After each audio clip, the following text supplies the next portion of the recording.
Hello everyone, কেমন আছেন সবাই? Welcome to my channel wonder of creativity. এই গরমের দিনে আজকে শেয়ার করছি পটল আলু দিয়ে হালকা মাছের ঝোল।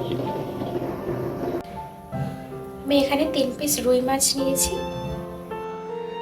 মাছের মধ্যে দিচ্ছি নুন, হলুদ। মাছটা ভেজে নেব, নুন হলুদটা মাখিয়ে নিচ্ছি।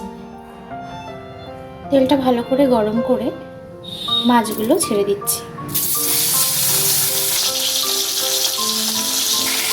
একদিক ভালো করে ভাজা হয়ে গেলে আর একদিক উল্টে দিচ্ছি। মাছগুলো একদম কড়া করে ভেজে তুলে রাখছি। মাছগুলো ভেজে তুলে রেখে ওই তেলেই পটলগুলো ভেজে নিচ্ছি। পটলগুলোর খোসা অল্প ছাড়িয়ে লুচি করে নিচ্ছি। দিয়ে দিচ্ছি নুন,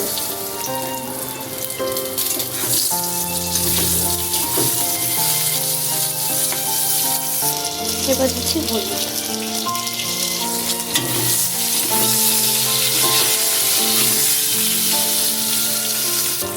পটলটা লাল করে ভাজা হয়ে গেছে, এবারে তুলে রাখছি। পটল ভেজে তুলে রেখে ওই তেলের মধ্যে দিয়ে দিচ্ছি আলু।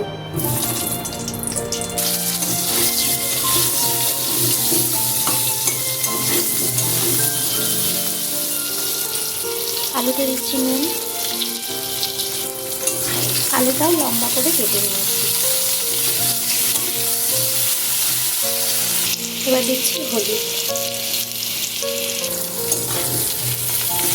আলুটা ভাজা হয়ে গেছে, এবার তুলে রাখছি। ওই কড়াইতে আরও কিছুটা তেল দিয়ে দিয়েছি। ফোড়নে দিচ্ছি গোটা জিরে, দিয়ে দিচ্ছি পেঁয়াজ কুচি। পেঁয়াজটা একটু ভেজে নিচ্ছি।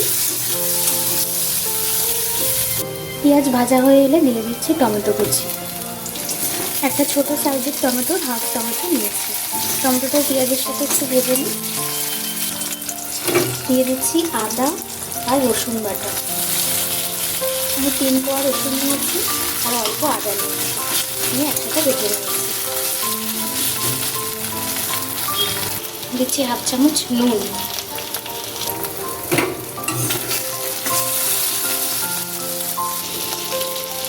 সামান্য জল দিয়ে মশলাটা কষিয়ে নিচ্ছি।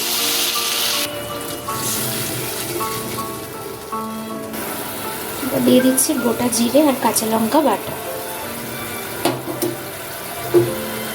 1 চামচ গোটা জিরে আর 4টে কাঁচা লঙ্কা একসাথে বেটে রাখা ছিল। দিয়ে দিচ্ছি হলুদ,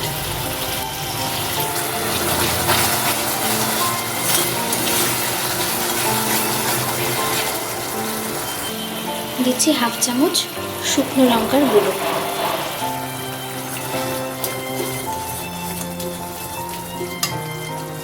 মশলা কষানো হয়ে গেলে ভেজে রাখা পটল আর আলুটা দিয়ে মশলার সাথে ভালো করে মিশিয়ে নিচ্ছি। মশলা থেকে তেল ছাড়তে শুরু করলে এরপর দিয়ে দিচ্ছি জল।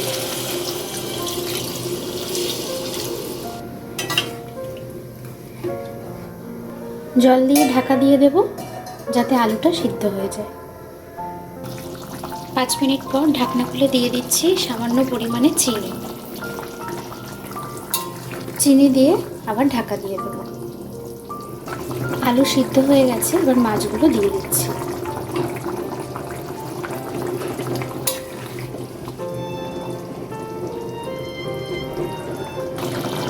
মাছের ঝোল অলমোস্ট রেডি। নামানোর আগে দিয়ে দিচ্ছি গরম মশলার গুঁড়ো। গরম মশলাটা দিয়ে গ্যাস অফ করে কিছুক্ষণ ঢাকা দিয়ে রেখে নামিয়ে নিচ্ছি।